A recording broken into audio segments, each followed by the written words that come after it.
Bueno, entonces me quedé en explicarles de cómo se compone la tasa de desempleo o en qué consiste el nivel de empleo en comparación con el nivel de pleno empleo en este modelo de la nueva macro keynesiana. Entonces decíamos, en este gráfico lo que incluimos es una curva de oferta, ¿sí? Que nos habla del comportamiento de los trabajadores en el caso de que ellos estuvieran en un mercado de competencia perfecta. Y esta SRN entonces haría referencia a la oferta de los trabajadores en el caso en el que estemos en un mercado de competencia imperfecta o en el caso en el que los trabajadores actúen de forma sindicalizada, digamos. Entonces, esta curva de oferta del mercado de competencia perfecta nos habla del comportamiento de los agentes bajo el supuesto de que estos son optimizadores y por lo tanto refleja para cada nivel de salario real cuál es la oferta de trabajo, ¿no? Entonces, si nosotros comparamos eh, para ingresos reales inferiores al equilibrio, si comparamos el comportamiento de la SRN contra el de la oferta de trabajadores en competencia perfecta, vemos que para todos estos niveles de empleo entre N0 y N'0, los trabajadores, si se comportaran como agentes de competencia perfecta, estarían dispuestos a trabajar a salarios reales inferiores al salario de equilibrio, ¿sí? Es decir, ellos estarían dispuestos a ofrecer su trabajo incluso salarios inferiores al que están dispuestos a pagar los empresarios, al dado por la SRP, ¿sí? Y por lo tanto, en ese sentido, a la diferencia entre N'0 y N0 se le llama desempleo involuntario, en ese sentido, digamos, en que incluso los trabajadores estando dispuestos a ofrecer sus horas de trabajo a salarios inferiores al de equilibrio o al que es pagado en el mercado, incluso bajo esas condiciones ellos no consiguen empleo. Y en ese sentido es involuntario.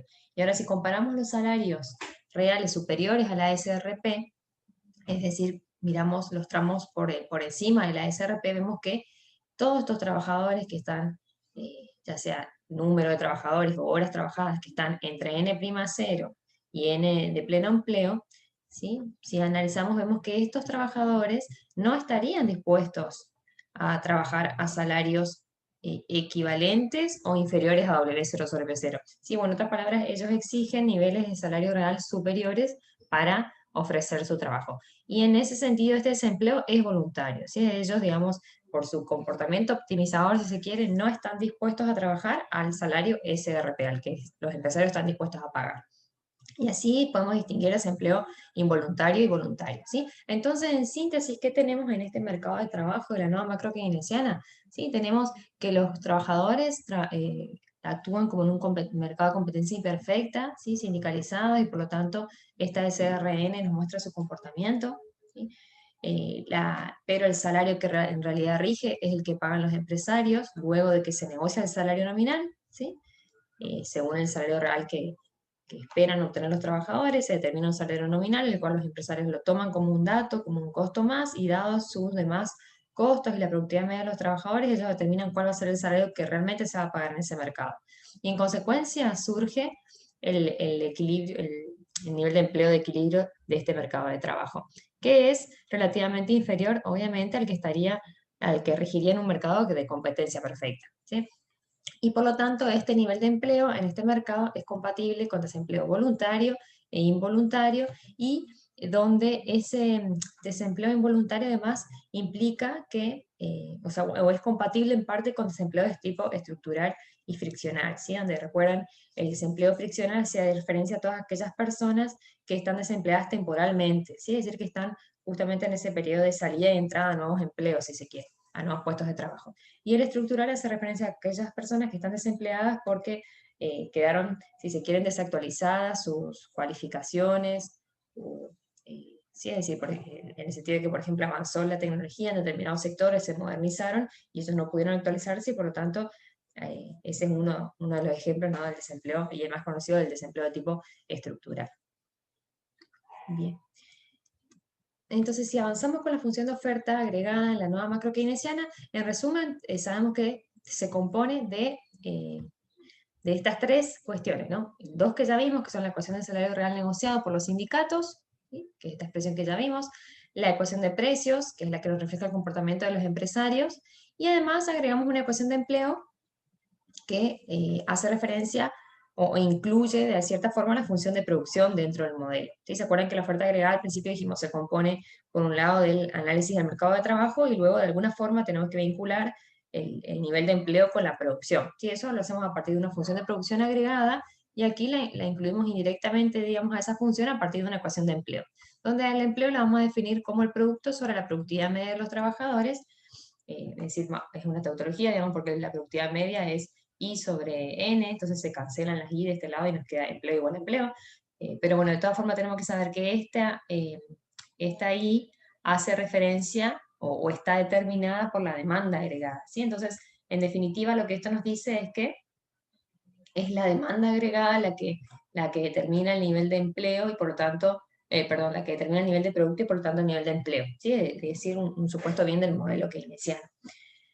Y otra cuestión que tenemos que saber y darnos cuenta de esta ecuación de empleo es que si bien no incluimos explícitamente los otros factores de producción, como podrían ser el capital, obviamente que esos otros factores de producción influyen en esta ecuación de empleo por medio de sus efectos en la productividad media de los trabajadores, ¿sí? Si suponemos que las productividades marginales cruzadas son positivas, o que, digamos, por ejemplo, los aumentos en los otros factores de producción incrementan la productividad media y marginal del factor trabajo, entonces podemos capturar el efecto de aumentos en el capital o de la tierra o de cualquier otro factor por medio del efecto en la productividad media de los trabajadores. Entonces, si consideramos esos tres componentes, si nosotros quisiéramos resolver, si tuviéramos ecuaciones explícitas, ¿no? Y quisiéramos resolver este sistema de ecuaciones para hallar una función de oferta agregada para este modelo, lo que deberíamos hacer es, en primer lugar, hallar el nivel de empleo en función de la demanda agregada, o sea, mirando el modelo ISLM, ¿sí? Porque todavía estamos considerando una economía cerrada.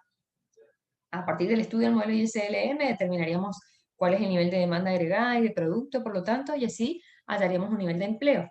Luego reemplazaríamos ese nivel de empleo en la ecuación del salario real negociado, ¿sí? Y dado los factores institucionales, los valores de los factores institucionales y la expectativa de precios, tendríamos el salario nominal que negociarían estos sindicatos. Y luego reemplazaríamos ese salario nominal en la ecuación de precios, ¿sí? Donde ese salario nominal, junto con las cargas sociales que están a cargo de los empresarios, el valor de la productividad media de los trabajadores y el valor del margen del beneficio del empresario, nos permitiría hallar el nivel de precio de esa economía, ¿sí? Y así resolveríamos este sistemita de ecuaciones. Acá, como no tenemos ecuaciones explícitas, vamos a plantear, bueno, en términos genéricos, de qué depende entonces nuestra curva de oferta agregada en la nueva macro keynesiana.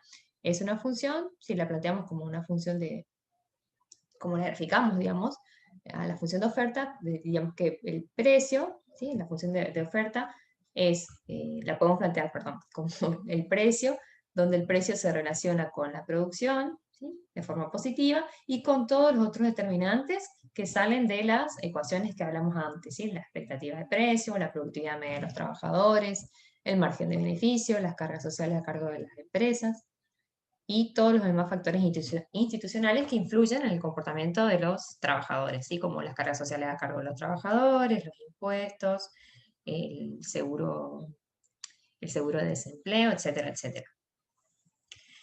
Los signos esperados no los voy a volver a explicar, ¿sí? Porque ya lo vimos bastante a fondo cuando analizamos el mercado de trabajo. Solo decirles que si acá les parecen raros estos signos esperados, tengan en cuenta que acá la variable no es producción, sino que es nivel de precios, ¿sí? Y bueno, por lo tanto pueden parecer raros signos, pero los invito a que ustedes puedan analizar analizar e interpretar cada uno de estos signos esperados. Acá simplemente copié la pendiente de esta función de oferta, donde no tiene mucho sentido analizarla, digamos, porque no tenemos ecuaciones explícitas, pero sí al menos saber que es positiva, ¿sí? La relación entre precio y producción a lo largo de la curva de oferta agregada es positiva, en el corto plazo, como ahora les voy a explicar con una pizarra en un momentito, y sí podríamos hablar un poco acerca de cuándo se desplaza esta curva de oferta, ¿sí? Si miramos primero las variables que influyen, digamos, para desplazar, por ejemplo, supongamos desplazamientos hacia abajo, o pensemos cuándo puede desplazarse esa curva de oferta hacia abajo. Esta curva de oferta, un desplazamiento de la curva de oferta hacia abajo implica que para cada nivel de precios aumenta el nivel de producción, ¿sí? Entonces tendríamos que pensar, bueno, cómo aumentaría el nivel de producción en nuestro modelo desde el lado de la oferta agregada, ¿sí? Entonces tendremos que pensar qué debería pasar con la SRN y qué debería pasar con la SRP, ¿sí? Entonces, si empezamos por el comportamiento de los trabajadores, eh, aumentos en el nivel de empleo nos llevarían a aumentos en el nivel de producción, ¿sí? Y para eso, para que eso ocurra, fíjense, la SRN se nos debería ir hacia abajo, ¿sí? Para que, por lo tanto, el equilibrio en el mercado de empleo nos determine un mayor nivel de empleo y por vía la ecuación de empleo un mayor nivel de producción, ¿sí? Entonces, ¿cuándo pasaría eso? Cuando caen cualquiera de los factores institucionales que están contenidos en TIT, así como cae el seguro de desempleo, caen las cargas sociales a cargo de los trabajadores, caen los impuestos que pagan los trabajadores, entonces ya vimos que nos lleva a esos desplazamientos de la SRN hacia abajo que determinan un mayor nivel de empleo, ¿sí? Y cuando cae la expectativa de precios, también ahí no vamos a tener un desplazamiento de la SRN, sino que vamos a tener un movimiento sobre la SRN, que ahora le voy a mostrar en una pizarra. Pero ahora les voy a explicar por qué también cambios en las expectativas de precios, y en este caso disminuciones, hacen que la curva de oferta se expanda. Y si analizamos el comportamiento de los empresarios, fíjense que cuando la SRP, cuando el salario real pago aumenta, ¿sí? Entonces el equilibrio en el mercado de trabajo no, implica un mayor nivel de empleo y por lo tanto, vía la ecuación, vía la función de producción agregada, digamos, tendríamos un mayor nivel de producción y por lo tanto, para cada nivel de precio aumentaría la oferta, es decir, la oferta agregada se desplazaría hacia la derecha. ¿Cuándo ocurriría eso? Cuando los trabajadores son más productivos, cuando cae el margen de beneficio de los empresarios o cuando caen los demás costos que tienen, como por ejemplo las cargas sociales que están a cargo de ellos. ¿Sí? En cualquiera de esos casos, el salario real pagado se iría hacia arriba y todo nos llevaría a un mayor nivel de empleo y producción y desplazamiento de la curva de oferta agregada. Entonces, les voy a compartir un rato la pizarra para terminar de explicar esta función de oferta agregada.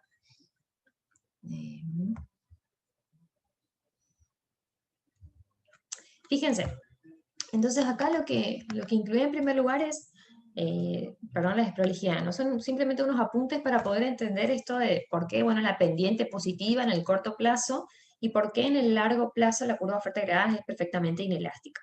¿Sí? Entonces, para analizar la pendiente positiva, que es una relación positiva entre producción y precios, a lo largo de la curva de oferta agregada en el corto plazo, es correcto, digamos, partir de simulaciones de cambios en el producto y luego ver qué pasa con el precio en consecuencia, que deberíamos encontrar que la relación es directa, si es positiva. Entonces, supongamos, por ejemplo, que aumenta la producción por una expansión de la demanda agregada.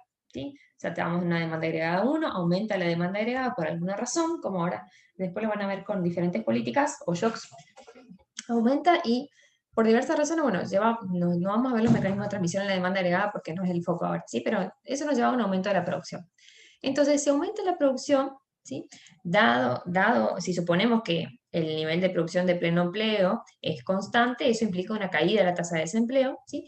Y como la tasa de desempleo es una proxy del poder sindical, eso nos lleva a entender que aumenta el poder sindical, ¿sí? Entonces los sindicatos, los trabajadores sindicalizados pujan por aumentos salariales. Dado los supuestos de este modelo, los empresarios le conceden esos mayores salarios en términos nominales, dada la expectativa de precio, y lo trasladan completamente a un mayor nivel de precio, ¿sí? O sea, aumentan en igual proporción.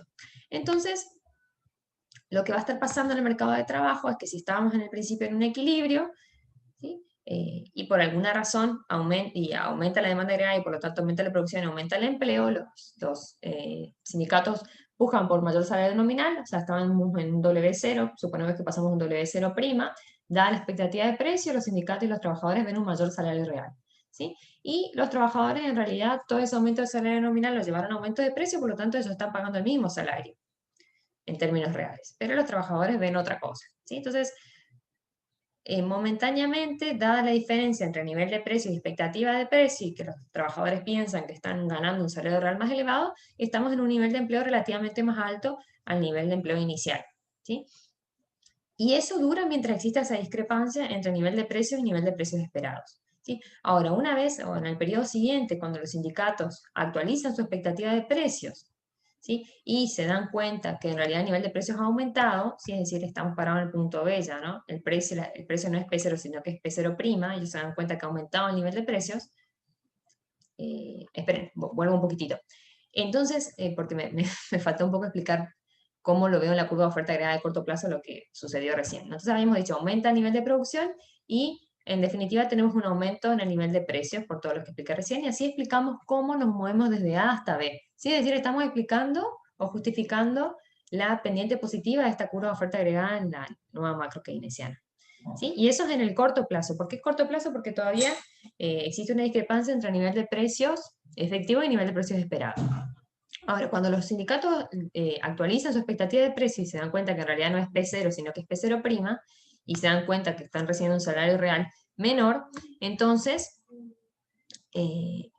fíjense que a este salario W0', los sindicatos llegaron luego de haberse expandido la demanda agregada, la cual se expande primero desde este punto A hasta este puntito que podemos pensar que es una prima. ¿Sí? Y este punto, que es un desequilibrio obviamente, pero este punto se corresponde con un nivel de producción más alto que el que hay en B. ¿Sí? Un poquitito más alto. Esto implica que el poder de negociación sindical acá era más alto que en B, entonces podía empujar por salarios nominales más altos que en B.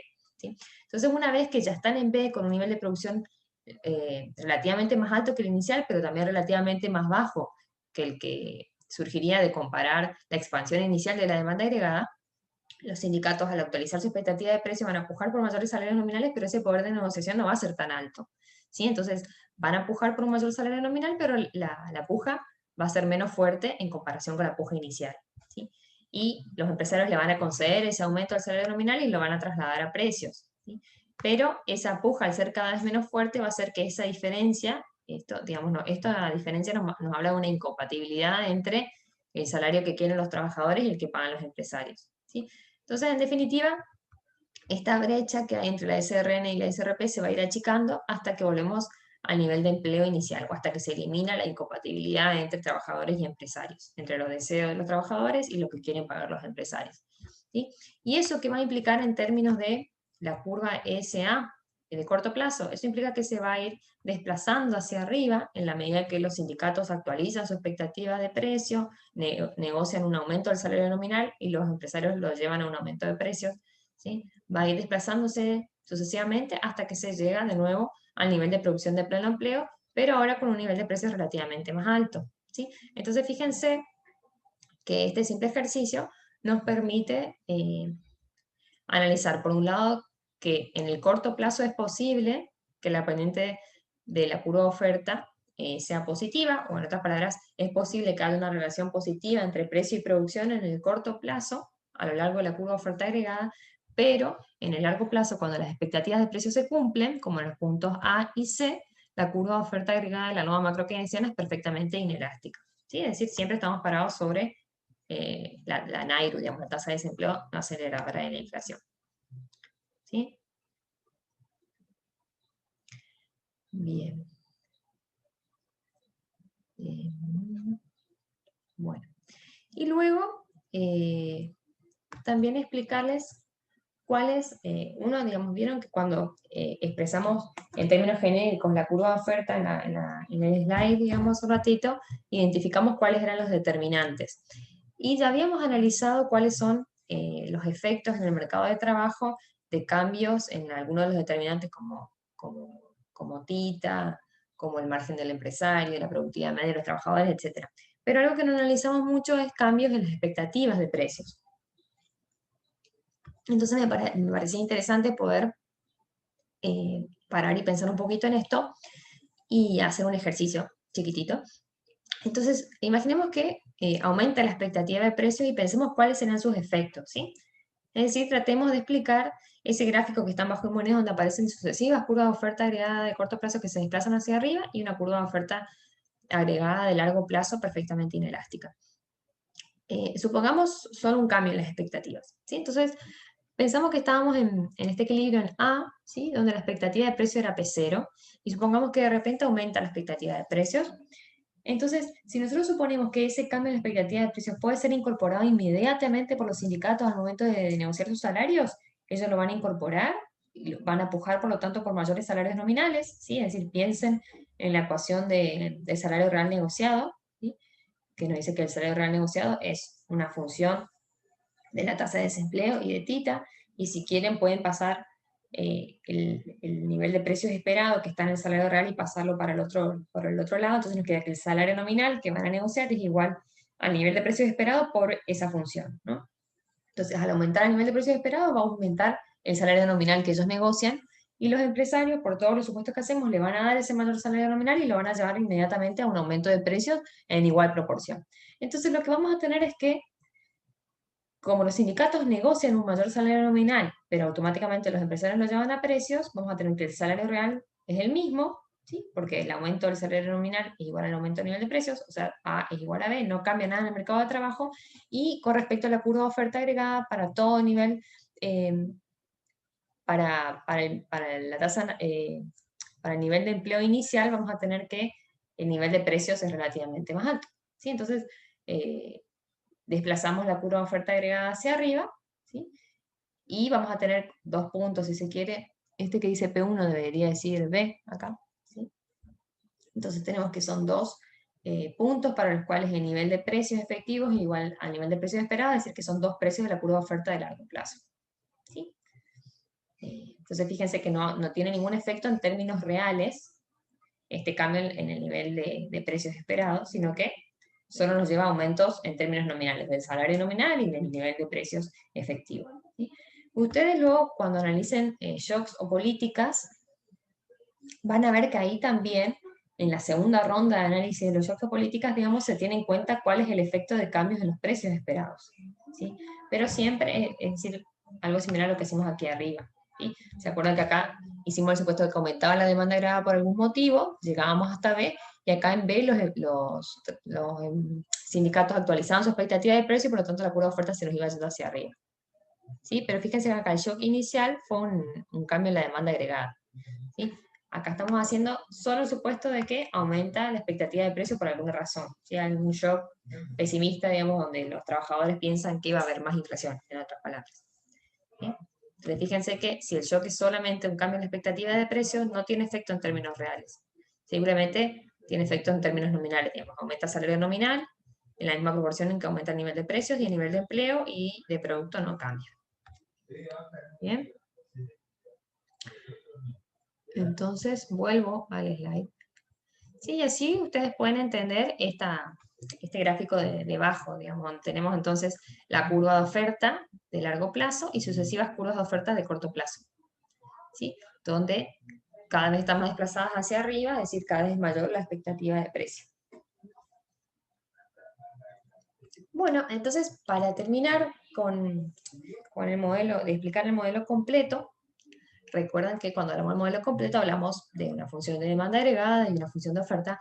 Entonces, simplemente volver a plantear la función de demanda agregada es la misma que vimos en los modelos previos, ¿sí? Es la misma función de demanda agregada para el modelo clásico que para el modelo keynesiano y que para el modelo simple y completo, digamos, no hay diferencia en ese sentido, sigue siendo el modelo ISLM por detrás, ¿sí? Entonces vamos a tener una función de demanda agregada que depende del nivel de precios, donde hay una relación negativa entre precio y demanda agregada, y acá están solamente las variables de política, ¿sí? Fíjense, impuestos, transferencias, gastos y oferta monetaria. Pero recuerden también que eso no implica que no puedan ocurrir shocks en el sector privado que también impliquen desplazamientos o cambios dependientes de la función de demanda agregada, como puede ser cambios en el consumo autónomo, la inversión autónoma, la demanda de dinero, la propensión marginal a consumir, etcétera, etcétera, ¿sí? Eso ya lo vimos bastante, así que no vamos a indagar mucho más. Pero bueno, sí, ver gráficamente, si la graficamos en términos de los precios, tenemos una curva que tiene pendiente negativa. ¿Por qué? Bueno, porque al aumentar el nivel de precios, ¿sí? Recuerden que caen los saldos reales de dinero, con todas sus consecuencias contractivas en el nivel de producto, y si consideramos el efecto PIGU, cae la riqueza en términos reales, cae el consumo, etcétera, etcétera. Y por otro lado, tenemos a la función de oferta agregada, que es la que ya vimos, que entonces tiene como determinantes, o sea, nos muestra una relación positiva en el corto plazo entre precio y producción, y además tiene como determinantes la expectativa de precio, la productividad media de los trabajadores, el margen de beneficio, las cargas sociales a cargo de las empresas, y todos los demás factores institucionales que influyen en el comportamiento de los trabajadores. Y incorporamos una tercera ecuación que nos va a hablar acerca de cómo es el mecanismo de formación de expectativas de esos trabajadores, ¿sí? Y vamos a considerar la inercia nominal en la negociación de los salarios que ya explicamos previamente, y por lo tanto vamos a suponer que la forma de fijar las expectativas es considerar el nivel de precios del periodo previo. Sí, esto entonces nos permite hacer referencia justamente a esa inercia nominal en la negociación de los salarios que explicábamos antes, ¿sí? Que es que los los trabajadores en los sindicatos al comienzo de cada periodo negocian su salario para todo un periodo determinado y para negociar entonces toman en cuenta como expectativa de precios el nivel de precios vigente en el año previo. ¿Bien? Bueno, ¿cuáles son las características entonces de este equilibrio? Fíjense que tenemos una curva de oferta de corto plazo entonces y una demanda agregada. En la intersección de las dos se determina el precio y la producción de equilibrio. La característica es que esta producción es un nivel de producción de equilibrio para largo plazo, es decir, acá podemos pensar una curva de oferta de largo plazo si se quiere. ¿Sí? Este nivel de precios es estable, ¿sí? Porque para este caso suponemos, si acá está la curva de oferta agregada, suponemos que este nivel de precios es compatible con la expectativa de precios, ¿sí? Es estable en ese sentido. Y este nivel de producción está asociado con una tasa de desempleo no aceleradora de la inflación, o la NAIRU, ¿sí? Y esta tasa de desempleo a la cual está asociada este nivel de producción tiene como componentes, desempleo voluntario e involuntario. Bien, y con eso terminamos la explicación de la nueva macro keynesiana en cuanto al modelo, ¿no? Más adelante vamos a ver efectos de shocks y políticas a la oferta agregada y a la demanda agregada.